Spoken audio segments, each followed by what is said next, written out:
சீர்காழி அருகே திமுக பிரமுகர் வீட்டின் செப்டிக் டேங்கில் கிடந்த பெண் எலும்புக்கூடு தொடர்பாக போலீசார் விசாரணை மேற்கொண்டுள்ள நிலையில் எலும்புக்கூடுகளை தடயவியல் நிபுணர்கள் கைப்பற்றி ஆய்வுக்காக எடுத்துச் சென்றுள்ளனர். மயிலாடுதுறை மாவட்டம் நாங்கூர் கிராமத்தைச் சேர்ந்த பொன்னுசாமி மகன் கேசவன் என்பவர் முன்னாள் ஊராட்சி மன்ற தலைவராவார். செம்பதனிருப்பு கிராமத்தில் இவருக்கு சொந்தமான இடத்தில் புதிய வீடு கட்டுமான பணி நடந்து வருகிறது. அப்பகுதியைச் சேர்ந்த சிறுவர்கள் சிலர் கிரிக்கெட் விளையாடிய போது பந்து கேசவன் வீட்டு வளாகத்தில் விழுந்துள்ளது. அதனை தேடிய போது வீட்டு வளாகத்தில் பயன்படுத்தப்படாத செப்டிக் டேங்கில் எலும்புக்கூடு இருந்ததைக் கண்டு அதிர்ச்சியடைந்த சிறுவர்கள் இதுகுறித்து தங்களது பெற்றோரிடம் தெரிவித்துள்ளனர். மேலும் அவர்கள் அளித்த தகவலின் பேரில் பாகசாலை போலீசார் சம்பவ இடத்திற்கு விரைந்து வந்து பார்வையிட்ட போது செப்டிக் டேங்கில் புடவையுடன் கூடிய எலும்புக்கூடு கிடந்தது தெரியவந்தது. இதனை கண்ட பாகசாலை போலீசார் அவற்றை தஞ்சை தடயவியல் நிபுணர்களிடம் ஆய்வுக்காக ஒப்படைத்தனர்.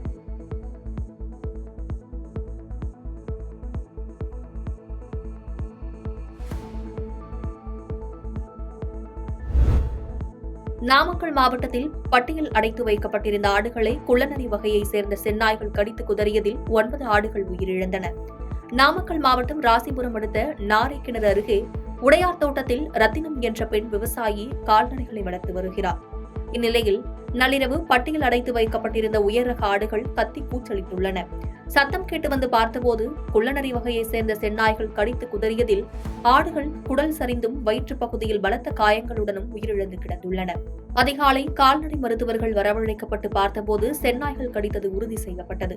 இதனையடுத்து உயிரிழந்த ஆடுகள் அனைத்தையும் ஜேசிபி இயந்திரம் வரவழைக்கப்பட்டு குழி தோண்டி புதைக்க முடிவு செய்த நிலையில் வனத்துறை அதிகாரிகள் வராததால் இறந்த ஆடுகளை புதைக்காமல் அப்படியே உள்ளது. மேலும் உயிரிழந்த ஆடுகளின் மதிப்பு ரூபாய் 1 லட்சம் இருக்கும் என தெரிகிறது. மலை சார்ந்த இப்பகுதிகளில் தொடர்ந்து செந்நாய்கள் தொல்லை அதிகரித்து வருவதால் வனத்துறை மூலம் அரசு நடவடிக்கை எடுக்க வேண்டும் என விவசாயிகள் கோரிக்கை விடுத்துள்ளனர். போச்சம்பள்ளி அருகே கால்நடைக்கு வைக்கப்பட்டிருந்த தீவனப் புள்ளிற்கு மர்ம நபர்கள் தீ வைத்ததால் 20,000 மதிப்பிலான பொருட்கள் எரிந்து சேதமடைந்துள்ளது. கிருஷ்ணகிரி மாவட்டம் போச்சம்பள்ளி அடுத்த சின்ன பாரண்டப்பள்ளி கிராமத்தைச் சேர்ந்த சக்திவேல் வீட்டில் 5க்கும் மேற்பட்ட கறவை மாடுகளை வைத்து வளர்த்து வருகிறார். இந்நிலையில் மாட்டிற்கு தேவையான தீவனப் பொருட்களை வாங்கி தனது வீட்டிற்கு முன்பு அடுக்கி வைத்துள்ளார். இந்நிலையில் நேற்று இரவு மர்ம நபர்கள் அந்த புள்ளிற்கு தீ வைத்துள்ளனர். இதில் சுமார் 20,000 ரூபாய் மதிப்பிலான பொருட்கள் எரிந்து நாசமாயின. இதுகுறித்து தகவல் அறிந்து அங்கு வந்த தீயணைப்பு துறையினர் தீ மேலும் பரவாமல் தடுத்தனர்.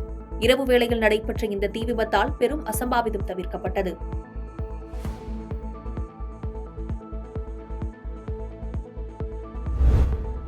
காதலால் அதிக கடன் சுமை ஏற்பட்டதால் குடும்பத்தினர் கண்டித்ததால் காதலன் தற்கொலை செய்து கொண்ட நிலையில் காதலியும் தற்கொலை செய்து கொண்ட நிகழ்வு பரபரப்பை ஏற்படுத்தியுள்ளது. திருச்சியை சேர்ந்த முத்துக்குமார் என்பவர் காரைக்குடியில் உள்ள தனியார் நிதி நிறுவனத்தில் வேலை செய்து வந்துள்ளார். இந்நிலையில் தன் உறவினர் பெண்ணான சுபாஸ்ரீயை கடந்த 1.5 ஆண்டு காலமாக காதலித்து வந்துள்ளார். இதனால் திருச்சியிலிருந்து காரைக்குடியில் உள்ள சுபாவின் வீட்டில் தங்கி வேலை பார்த்து வந்துள்ளார். காதலி சுபஸ்ரீ புதுக்கோட்டை தனியார் கல்லூரியில் நர்சிங் படித்து வந்துள்ளார். இவர்களின் காதலால் அதிக கடன் சுமை ஏற்பட்டதாக கூறப்பட்ட நிலையில் இதை கேள்விப்பட்ட முத்துக்குமாரின் குடும்பத்தினர் முத்துக்குமாரை கண்டித்துள்ளனர். இதனால் முத்துக்குமார் திடீரென்று நேற்று வீட்டின் மாடியில் தற்கொலை செய்து கொண்டார். இந்த தகவலை அறிந்த காதலி சுபஸ்ரீயும் தனியார் தங்கும் விடுதியில் தூக்கிட்டு தற்கொலை செய்து கொண்டார். இருவரது உடலையும் கைப்பற்றிய போலீசார் விசாரணை மேற்கொண்டு வருகின்றனர்.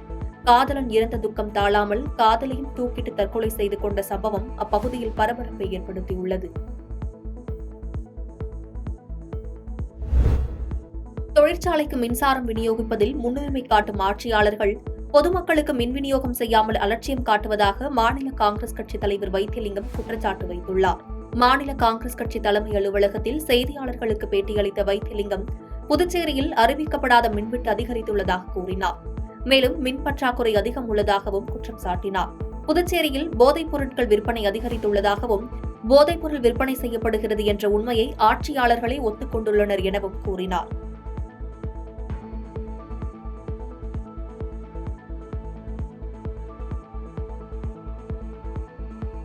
பாதகம் செய்பவரை கண்டால் நாம் பயங்கொள்ளலாகாது பாப்பா. மோதி மிதித்து விடு பாப்பா, அவர் முகத்தில் உமிழ்ந்து விடு பாப்பா. அண்மை செய்திகளை உடனுக்குடன் தெரிந்து கொள்ள இணைந்திருங்கள் இயம்நாடு தொலைக்காட்சியுடன்.